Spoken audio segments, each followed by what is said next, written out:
बर्तमान आंचलिक पाणीपाग विज्ञान केन्द्र पक्षर एक बड़ खबर सामना आसी। सूचना जे आगामी सप्ताह पर्यंत राज्य में हालुकारू मध्यम धरणर वर्षा जारी रहिबो। किछि स्थान रे प्रबल अति प्रबल वर्षा होबार संभावना रहितबा नै सूचना दैछि पाणीपाग विभाग। 28 तारिख पर्यंत राज्यर विभिन्न स्थान में भारी वर्षा संभावना रही। विशेषकर राज्य उपर सक्रिय थिबा 3टी पाणीपाग नियम को नहीं जारी रही वर्षा।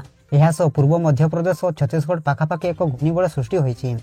फल राज्य में 4 दिन प्रबल अति प्रबल वर्षा होगा नहीं पूर्वानुमान करछि पाणीपाग विभाग। तेबे आसंतु नजर पकाइबा आज 28 तारिख पर्यंत केउं सब जिले में अधिक वर्षा होबार संभावना रही।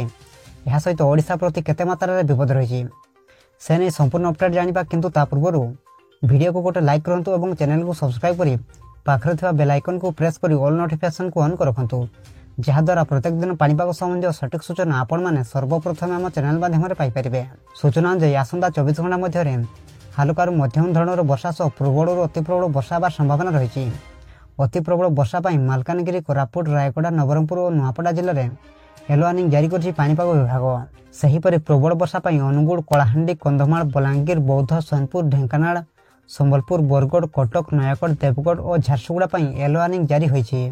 सेहीपरि आज पाई कटक, जगतसिंहपुर, केन्द्रापड़ा रे अति प्रबल वर्षा और प्रबल वर्षा पाई पुरी, खोर्धा, नयागढ़, अनुगुल, बौद्ध, सोनपुर, ढेंकानाल, कंधमाल, बलांगीर और बरगड़ जिला को येलो वार्निंग जारी करछि पाणीपाग विभाग।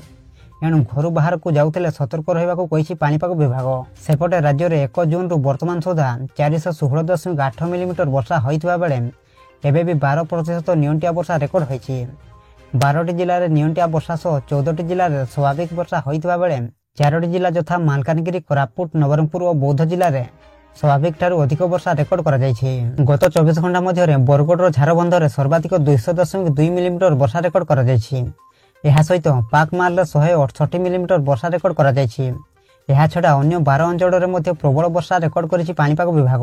यह थिला आजिर मुख्य खबर। प्रत्येक दिन पाणीपाग संबंधी सठिक सूचना पाइबा पई आम चैनल सहित जोड़ी होई रहंतु एवं आपनको अंचल में वर्तमान पाणीपाग किपरि अछि यह सहित आपण माने केउ सब जिल्लार आम वीडियो को देखुचंती आमको कमेंट माध्यम जणांतु।